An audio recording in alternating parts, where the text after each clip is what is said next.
2023 తర్వాత 24 ఈ సంవత్సరాల్లో 23లో మనకు వ్యతిరేకతలు ఉన్నాయా లేవా? వచ్చేది కూడా వ్యతిరేకతలే రావచ్చు, దానికి ఏమీ అనుమానం లేని. బట్ దేవుడి విజయమైన మనకి వ్యతిరేకతల్లో కూడా దేవుడి విజయాన్ని ఇస్తాడు. ఈ సంవత్సరం మనందరికీ దేవుడు ఇచ్చిన వాగ్దానం ఏంటంటే, యెహోవా దక్షిణ హస్తము సాహస కార్యములు చేయును. 118 కీర్తన 15వ వచనంలో యెహోవా దక్షిణ హస్తం మనందరి పక్షానుండి ఏం కార్యాలు?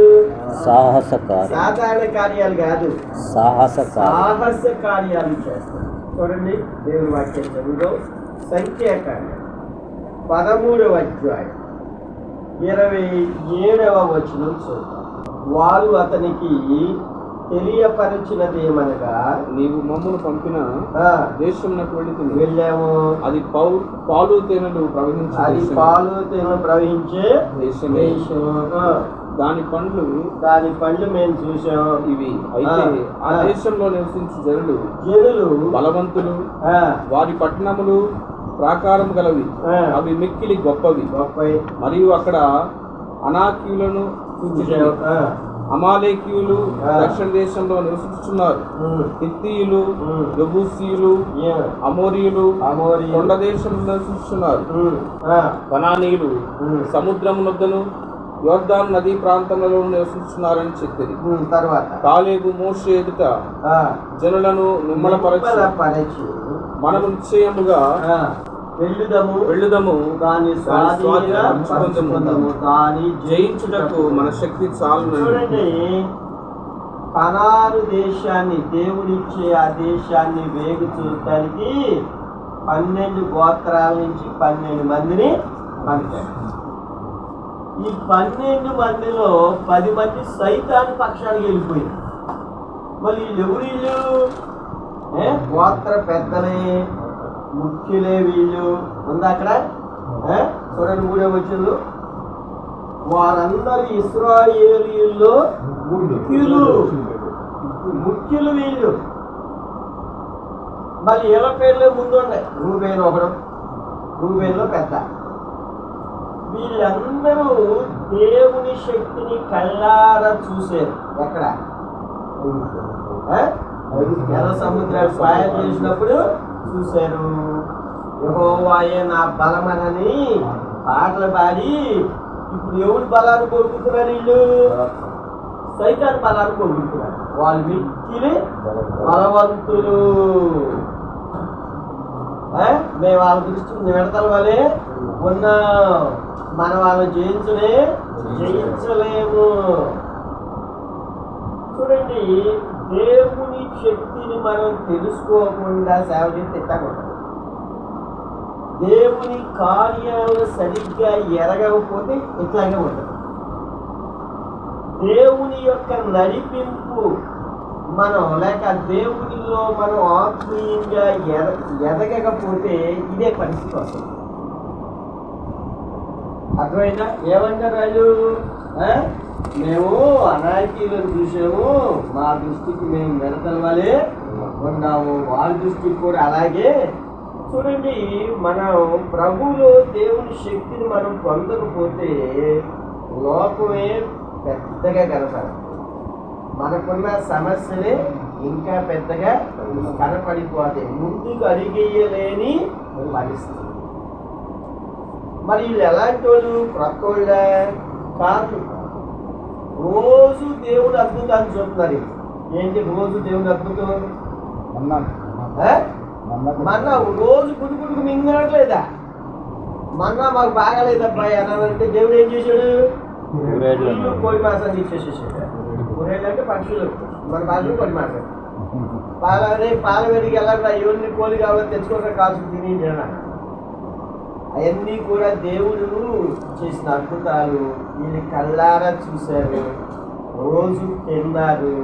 అయినా సరే వీళ్ళలో ఏం రాలేదు? దేవుల్లో ఎదగలా వీళ్ళు. దేవుని శక్తిని వీళ్ళు శరీరానుసారం సేవకులుగా మనం శరీరానుసారులుగా అసలు ఉండనే ఉండదు. ఆత్మానుసారులుగా ఉన్నావు అనుకో, ఆత్మ బలం ఉంటది, వాక్య బలం ఉంటది, ప్రార్థనా బలం ఉంటది. దేవుని శక్తి చేత ముందుకే వెళ్తాం కానీ వెనక్కి వెళ్ళనే. ఈ 10 మంది సైతాను పక్షానికి వెళ్ళి సైతాను భూమి దేవుని బాగలి దేవుని మాట అసలు లేనే లేదు. అయితే ఇద్దరు ఉన్నారు, వారి పేర్లు అంత ముందే లేవాయి. అర్థమైందా? ఎవరు? 6వ వచనంలో యెఫున్నె కుమారుడైన కాలేబు. 8వ వచనం ఎఫ్రాయిము గోత్రమునకు నూను కుమారుడైన హోషేయ. వాళ్ళు ఇట్లా మాట్లాడుతుంటే వెంటనే కాలేబు వచ్చాడు. వచ్చి ప్రజలను ఆగరా మాట్లాడతాను నేను నిమ్మలపరిచాడు. నిమ్మలపరిచి ఏమన్నాడు చూడండి 30వ వచనం. కాలేబు మోషే ఎదుట జనులను నిమ్మలపరిచి మనం నిశ్చయముగా వెళ్ళుదుము, దాని స్వాధీన పరచుకొందుము, దాన్ని జయించుటకు మనకు శక్తి చాలుననేను. గమనించరా ఏమిటి ఇక్కడ? ఆ 10 మంది దేవుని శక్తిని పొందుకోవాలి. ముఖ్యులే వీళ్ళు, ప్రధానులే వీళ్ళు, ఏర్పరచబడిన వారే. దేవుని శక్తి లేదు వీళ్ళలో. ఇచ్చేటువంటి చాలా మంది సేవ చేస్తామంటారు లోకానుసారంగా. ఆయన చెప్పి మనం ఇచ్చారు. మనుషులను అనుకరించేవారు శరీరానుసారులు వీరు. శరీర క్రియలు వీళ్ళలో ఉంటాయి కానీ ఆత్మక్రియలు వీళ్ళలో ఉండనే ఉండవు. దేవుని శక్తిని ఎరుగని వాడు, వాళ్ళ జీవితాల్లో ఎరుగని వాళ్ళు చూశారు దేవుని శక్తిని, కానీ వాళ్ళ జీవితాల్లో ఎరిగిన వారు, అనుభవించిన వారు. మన జీవితాల్లో అలాంటి అనుభవం ఎప్పటికీ ఉండదు. వ్యతిరేకతలు ఉన్నాయి. మన ముందు ఎంతో గొప్ప బహుమానం, పరుగు పందెం ఉంది. మనం సాధించవలసినవి చాలా ఉన్నాయి. సేవ చేయాలి, ఆత్మను రక్షించాలి, కొత్త ప్రదేశాల్లో సేవ చేయాలి, ఇంకా మనం అభివృద్ధి చెందాలి. ఇవన్నీ ఉంటాయి. వీటికి తోడు వ్యతిరేకతలు కూడా మనకి ఉంటాయి. వాటిని మనం ఎలా జయించాలి? 3 ముందు నీవు దేవుని శక్తిని నీవు ఎరగాలి. ఏమై ఎరగాలి? ముందు ఎర్ర సముద్రాన్ని పాయలు చేసినప్పుడు వీళ్ళందరూ పాట పాడారు, యెహోవా నా బలము నా గానము అని పాడినోళ్ళు వీళ్ళు బలహీనులు అయిపోయారు. ఆత్మీయంగా మనం అందరూ కూడా బలహీనులుగా ఉండనే. నా కుమారుడు క్రీస్తు యేసునందున్న కృప చేత ఒక్కడే పౌలు గారు. అర్థమైందా?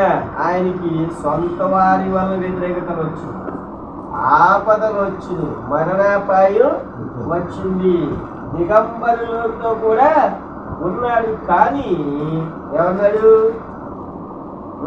నన్ను బలపరచు వాని యందు నేను సమస్తము. దేవుని యొక్క బలాన్ని మనం ఎరగాలి. ఆ బలాన్ని నీవు పొందుకోవాలి. ఇందాక మత్తయ్య గారు చెప్తారు, అన్నిటికీ ఏంటి అది. మనం ఏం చేయాలి? మనం దేవుని బలాన్ని మనం పొందుకోవాలి తప్ప మిగతా వ్యవహారాలు అసలు వద్దే.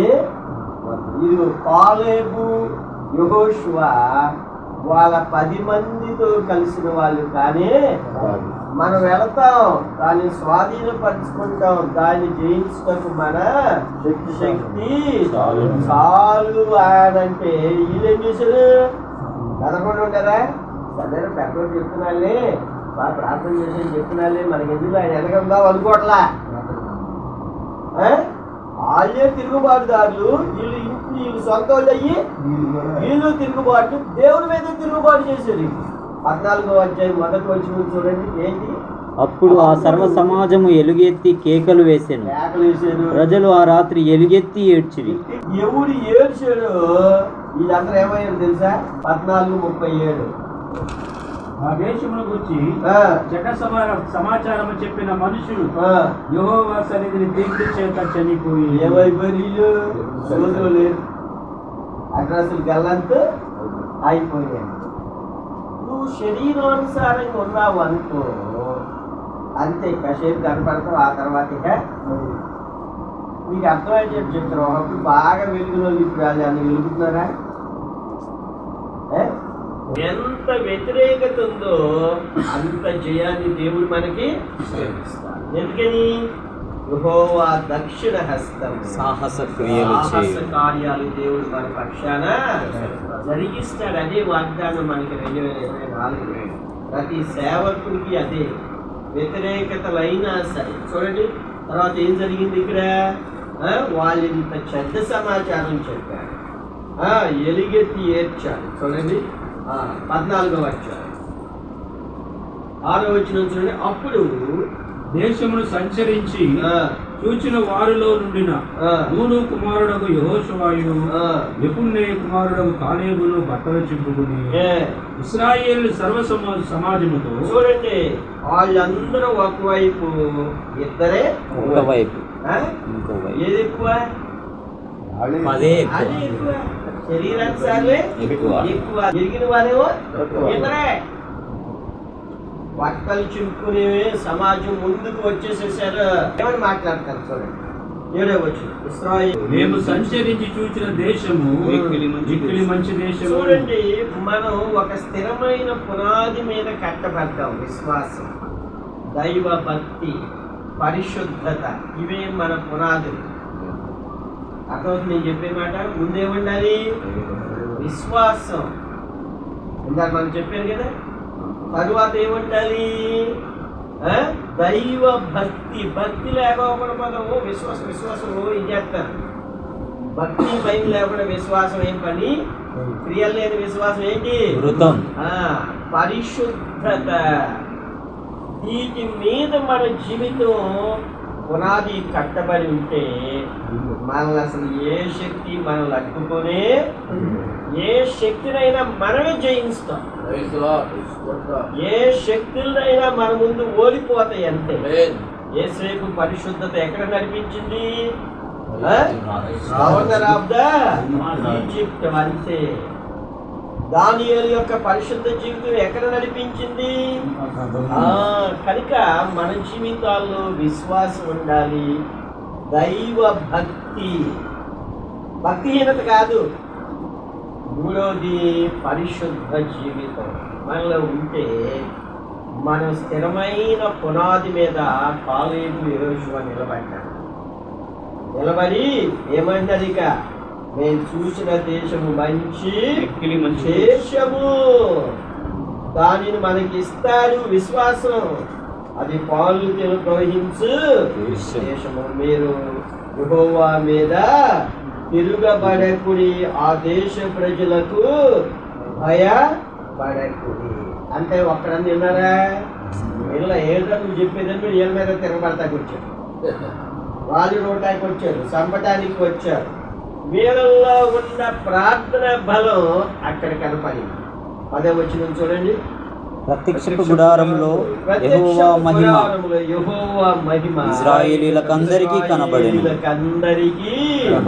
రాజుని చంపాలి అని చెప్పి వీళ్ళందరూ రాళ్ళు ఎత్తి ఆయన మీదకి వస్తుంటే పలుకుమని ఒక మెరుపు ప్రత్యక్ష గుడారంలో ఏంటిది? ఇది వీళ్ళ యొక్క ప్రార్థన బలం, వీళ్ళ యొక్క పునాది, స్థిరమైన పునాది అలా కనపడింది. ఎవరన్నా ఆపగలిగారు? ఇక ఎవరన్నా రాళ్ళు ఎత్తారా? చంపడానికి వచ్చారా? తిరగబడ్డారా? దేవుడు ఈ చెప్పినవి చూడండి. యెహోషువ గ్రంథం 12వ అధ్యాయం 8వ వచనం చూడండి. వీటన్నిటిని వాళ్ళు జయించరా లేదా?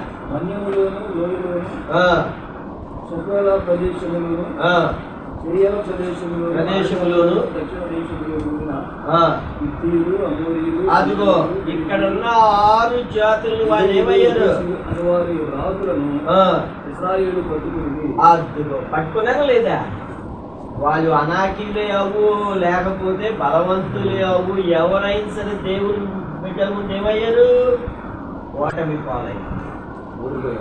కనుక ప్రియమైన వాళ్ళారా, మనకు వ్యతిరేకతలు ఉన్నాయి, ఇబ్బందులు ఉన్నాయి, కష్టాలు ఉన్నాయి, మనం ఏం చేయాలి?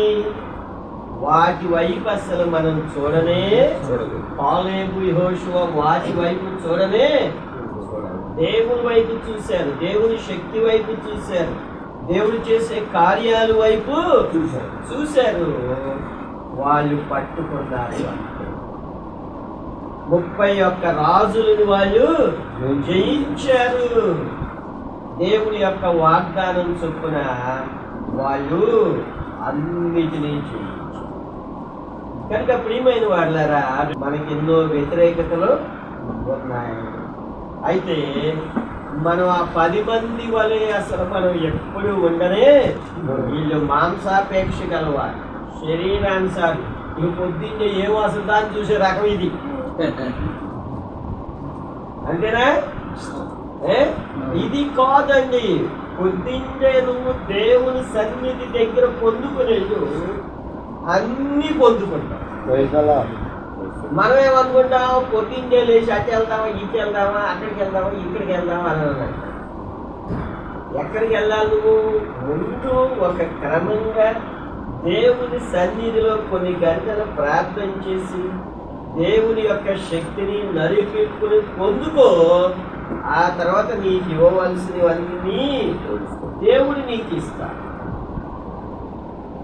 అర్థమైందా? ప్రభు దగ్గర పొందుకోకుండా లోకంలో నువ్వు శరీరానుసారంగా ఎక్కడికి వెళ్ళినా నీకేమీ దొరకనే. ఒకవేళ దొరికినా అది నీకు ప్రయోజనకరంగా ఉండదు. దేవుని దగ్గర పొందుకో.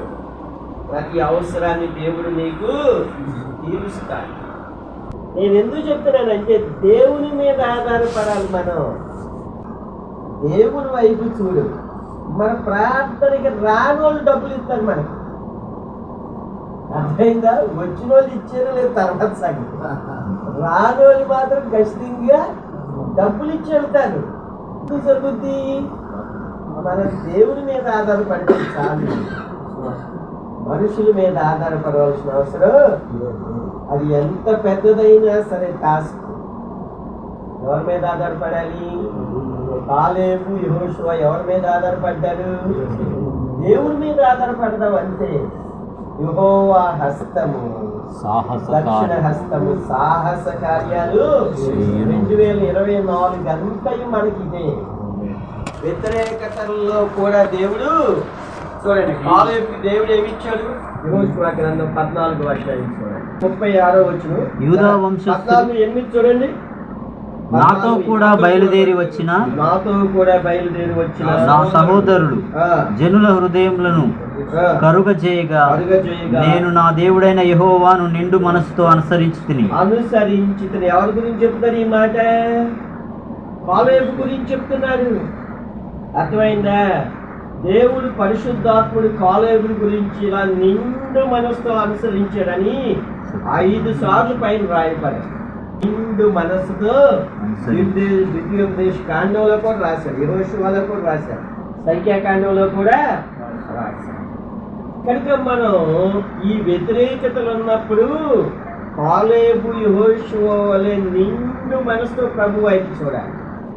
వాటి వైపు చూడాల్సిన అవసరం మనకు అర్థమయ్యేటట్టు చెప్తాం. మీటింగ్లు పెట్టాలి అనుకో, ఏం చేయాలి?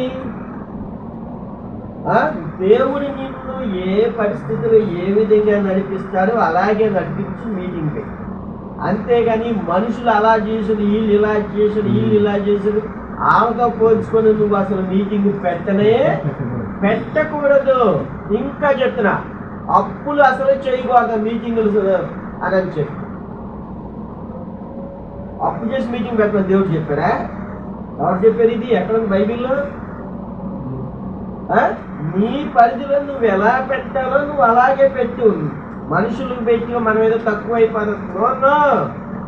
ప్రతి ఇంటికి వెళ్ళి సువార్త పత్రిక ఇచ్చాం, బైబిల్ ఇచ్చాం. ఇప్పుడు మీటింగ్ జరుగుతుందమ్మా రండి అన్నాం. అక్కడ 2 కుటుంబాలు కొంచెం మాకు ఇప్పుడు పరిచయం అయినాయి. సరితను ఒక పాప, ఆమె మా ఇంటికి ప్రార్థన చేస్తాకి రండి అంటే వెళ్ళాం.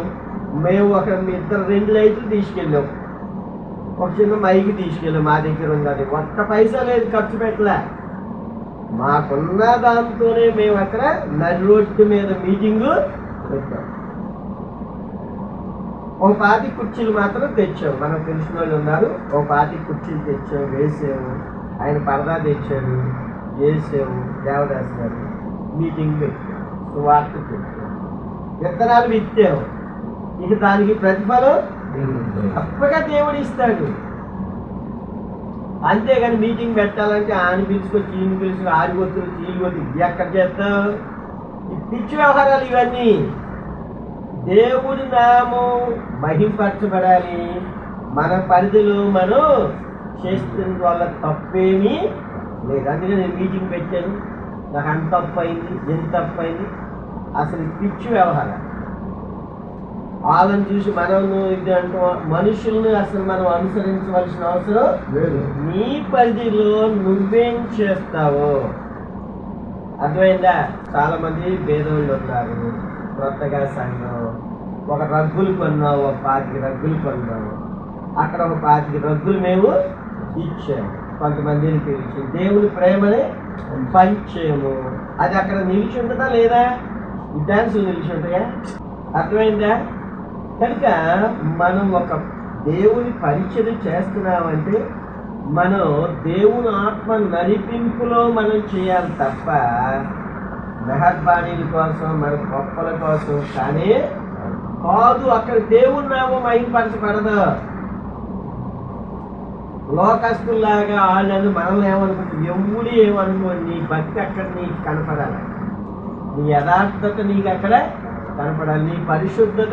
దేవుని నామం మహింపరచబడితే అది నీకు ఆశీర్వాదం. లోకస్తుల్లాగా లోకస్తుల పద్ధతులు చేస్తే నీకు ఆశీర్వాదం కాదు, అప్పు మిగులుతుంది. అర్థమవుతుందా? చేయటం మాత్రం ఆగకూడదు. నీ పరిధిలో నువ్వు చేయవలసింది నీవు చెయ్యి. దేవుడు చేయాల్సింది దేవుడు చేస్తాడు. అర్థమవుతుందా? కనుక ప్రియమైన వాళ్ళారా, మన జీవితాల్లో యెహోషువ కాలేబు వలె ముందుకు వెళ్ళాలి కానీ వెనక్కి వెళ్ళనే. ఈ 10 మంది సోదరులు లేరు. ఈ 2 దేవుని కోసం నిలిచారు. యెహోషువ మళ్ళా ఆయనే 24 అధ్యాయాలు మళ్ళీ గొప్ప కార్యాలు. కాలేబు అతని యొక్క తరువాత సంతానం న్యాయాధిపతిలో మొదటి న్యాయాధిపతి ఒత్నియేలు. కాలేబుని దేవుడు ఎంతో జ్ఞాపకం చేసుకున్నాడు. కనుక మన యొక్క ఆశీర్వాదం మన తరువాత తరాలకు కూడా ఆ మాదిరి రావాలి. కానీ మనం లోకస్తుల్లాగా లోకాన్ని చూసి భయపడవలసిన అవసరం. యెహోవా దక్షిణ హస్తం. కాలేబు యెహోషువ జీవితంలో ఏం చేసింది? సాహస కార్యాలు చేశారు. వాళ్ళే జయం పొందారు. వాళ్ళ జీవితాల్లో దేవుని ఆశీర్వాదం. ఈ తిరుగుబాటు చేసిన వాళ్ళు ఏమయ్యారు? దానికి సోదరులో ఉండదు. కనుక మనం యెహోషువ వలె కాలేబు వలె వ్యతిరేకతలున్నా ముందుకు సాగిపోతాం. ఆ వ్యతిరేకతలో దేవుడు మనకి ఏమిస్తాడు? జయాన్ని ప్రకటిస్తాడు. ప్రార్థన చేస్తాడు.